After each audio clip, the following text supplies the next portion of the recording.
ہوں۔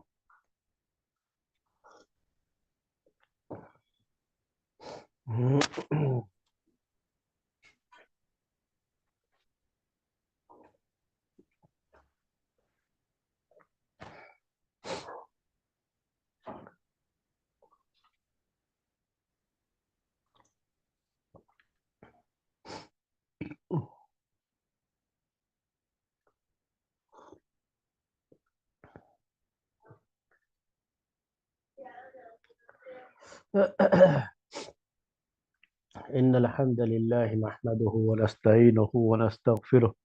ونعوذ بالله من شرور أنفسنا ومن سيئات أعمالنا من يهده الله فلا مضل له ومن يضلله فلا هادي له وأشهد أن لا إله إلا الله وحده لا شريك له وأشهد أن محمدا عبده ورسوله يا أيها الذين آمنوا اتقوا الله حق تقاته ولا تموتن إلا وأنتم مسلمون يا أيها الناس اتقوا ربكم الذي خلقكم من نفس واحدة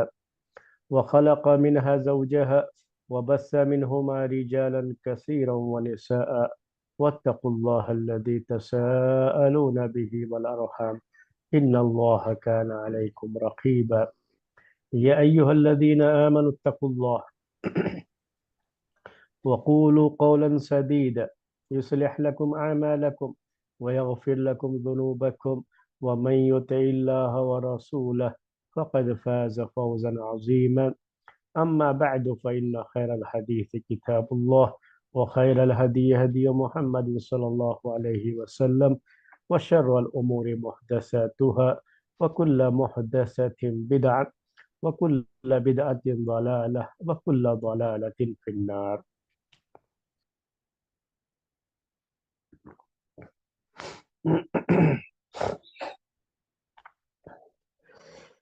محترم بھائیوں اور معزز خواتین، خلافت بنی امیہ اسلامک ہسٹری کا یہ وہ دور جس میں کافی کنٹروورسی رہی ہے، اور امیر معاویہ رضی اللہ تعالی عنہ کے بعد یزید کے دور خلافت میں کچھ اس طرح کے مسائل بھی پیش آئے جو آج بھی لوگ ذکر کرتے رہتے ہیں، اور اس کی وجہ سے بہت سی غلط فہمیاں، مس انڈرسٹینڈنگ لوگوں میں ہے، جس کا ایک مشہور واقعہ یزید کے دور کا کربلا کا واقعہ ہے، جو حسین رضی اللہ تعالی عنہ کے ساتھ پیش آیا۔ اس کی بات آپ کے سامنے پچھلے درس میں چل رہی تھی، اور بات یہاں تک پہنچی تھی کہ جب حسین رضی اللہ تعالی عنہ نے کوفہ جانے کا ارادہ کیا تو تقریباً سبھی لوگوں نے ان کو منع کیا، جن جن سے بھی ملاقاتیں ہوئی یا انہوں نے مشورہ لیا، سب نے ان کو کوفہ جانے سے منع کیا، جس کا ذکر پچھلے درس میں آپ کے سامنے آ چکا ہے، اور میں نے بتایا تھا آپ کو اس سلسلے میں کہ اب تو یہ چیز تاریخ کا حصہ ہے، یہ چیز ہو چکی ہے، اس کے بارے میں ہم اپنی طرف سے کچھ نہیں کہہ سکتے۔ ہم تو صرف اتنا کہہ سکتے ہیں کہ قدر اللہ وما شاء فعل، یہ اللہ کی تقدیر تھی، جو ہونا تھا وہ ہو چکا ہے،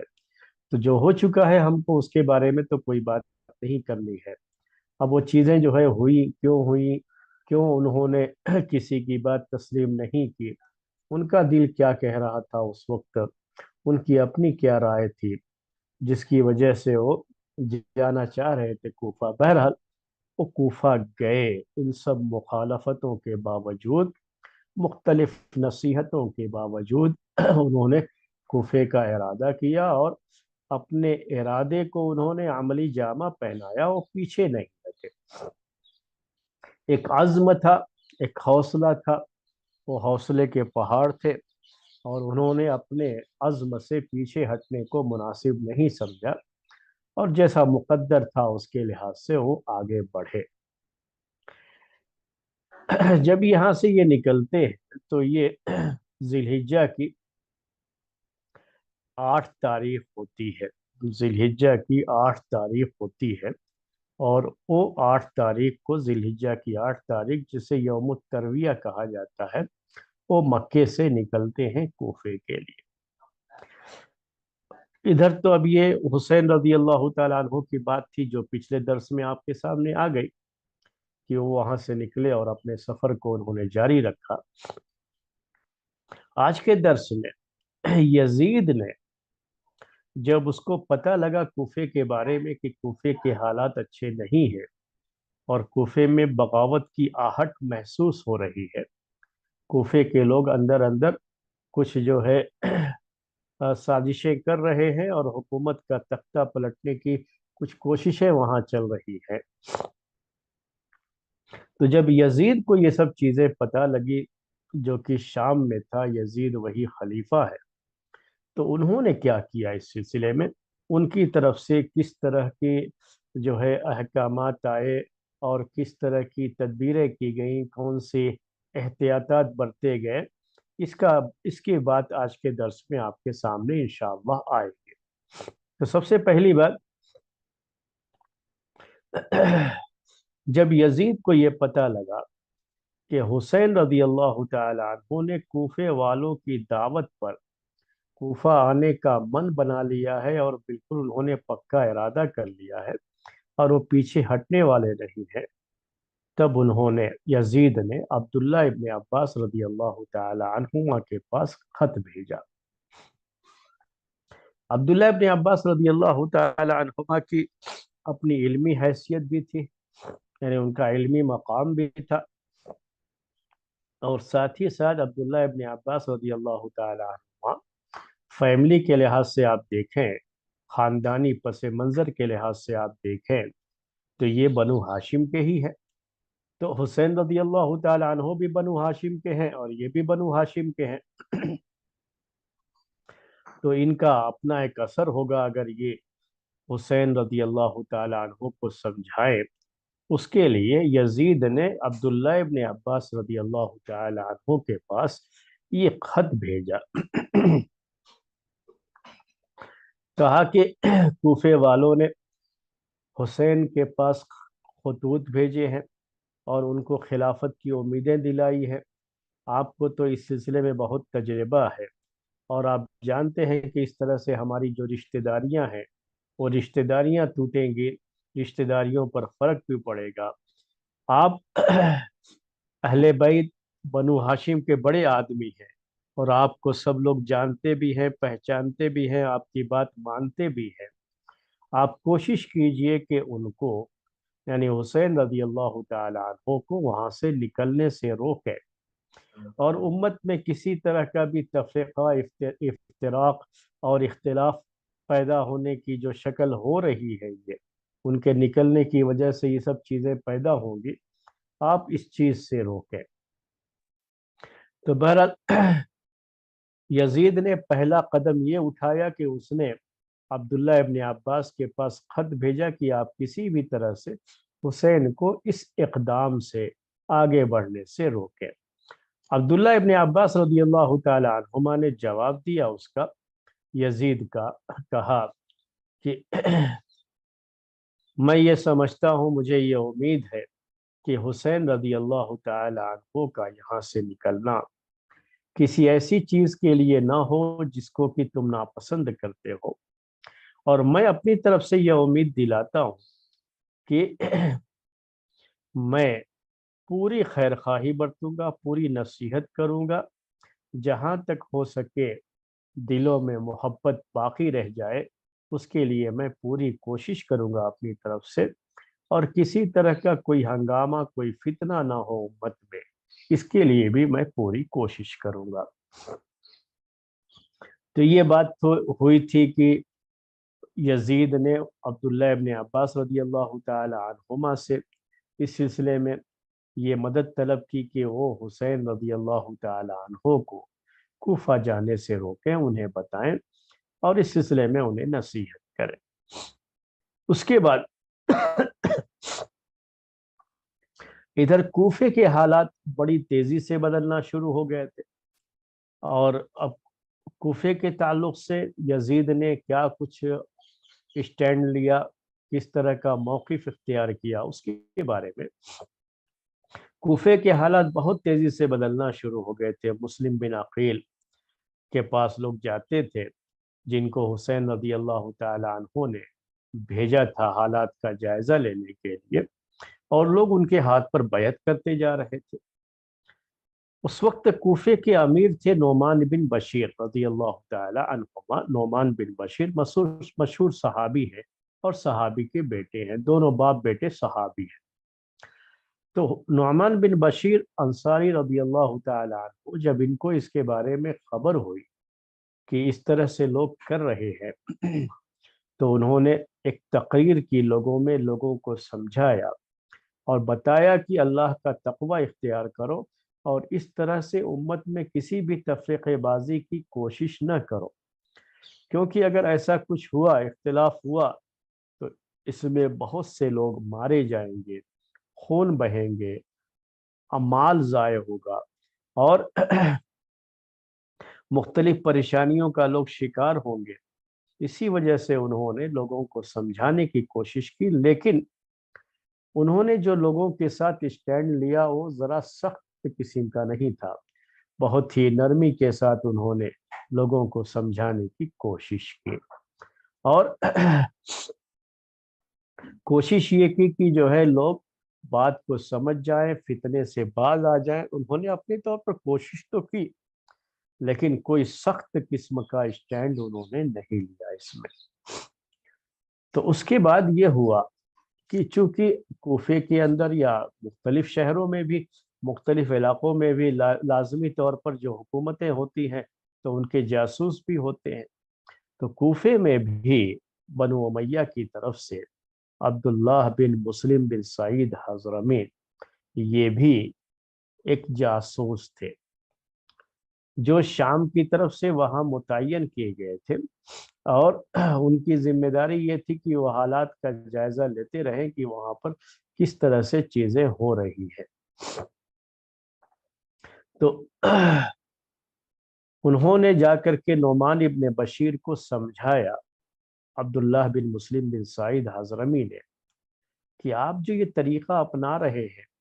اصلاح کے لیے، یہ بڑا نرمی کا طریقہ ہے، آپ کا یہ کمزوروں کا طریقہ ہے۔ یہاں جو سیاست چلے گی یہاں کوفے میں، یہ تو ذرا سخت قسم کی سیاست چاہیے، اتنی نرم سیاست نہیں چلے گی یہاں پر۔ تو بہر انہوں نے جا کر کے سمجھانا چاہا ان کو، یعنی نعمان بن بشیر کو، تو نعمان بن بشیر نے ان کی بات قبول نہیں کی، کہا کہ میں سب سے پہلے تو اللہ تعالیٰ کی یہاں مجھے جانا ہے، مجھے اللہ تعالیٰ کو منہ دکھانا ہے، تو میں اپنی سیاست میں سب سے پہلے اللہ کا تقوی اختیار کرتا ہوں، کسی پر میں غیر ضروری کوئی سختی نہیں برت سکتا۔ انہوں نے کسی طرح کی سختی اختیار کرنے سے منع کر دیا۔ میں نے آپ سے کہا کہ چونکہ یہ ایک طرح کے جاسوس تھے شام والوں کی طرف سے، انہوں نے پوری جو حالات تھے یہاں کے، اور نعمان بن بشیر رضی اللہ تعالی عنہما کا جو اس پورے حالات میں ان کا جو اسٹینڈ تھا، نرمیوں کا جو معاملہ تھا، اس کی بھی خبر یزید کو لکھ کر کے بھیج دیا۔ جب یزید کو یہ خبر ہوئی کہ یہاں نعمان ابن بشیر بڑی نرمی سے کام لے رہے ہیں، تو انہوں نے نعمان ابن بشیر کو وہاں سے ہٹا دیا، یعنی ان کو معزول کر دیا۔ عربی میں معزول کرنا کہتے ہیں، جس کی آج کی زبان میں کہنا ہو تو آپ سسپینڈ کرنا کہہ سکتے ہیں۔ ان کو وہاں سے سسپینڈ کر دیا، ان کو معزول کر دیا، اور ان کی جگہ پر عبید اللہ بن زیاد، جو پہلے سے ہی بصرے کے وہاں گورنر تھے، کوفہ بصرہ قریب قریب کا علاقہ تھا، تو انہی کے اوپر یہ اضافی ذمہ داری بھی دے دی کہ اب وہ کوفے کی گورنری بھی چلائے۔ اور یزید نے لکھا عبید اللہ بن زیاد کو کہ کوفے کے اندر جو ہمارے جاسوس ہیں، انہوں نے ہمیں خبر دی ہے کہ ابن عقیل، مسلم بن عقیل، یہ کوفے میں آ کر کے کیا کر رہے ہیں اور کس طرح سے وہ لوگوں سے بیعت لے رہے ہیں، وہ لوگوں میں اختلاف پیدا کرنا چاہتے ہیں اور اجتماعیت کو ختم کرنا چاہتے ہیں۔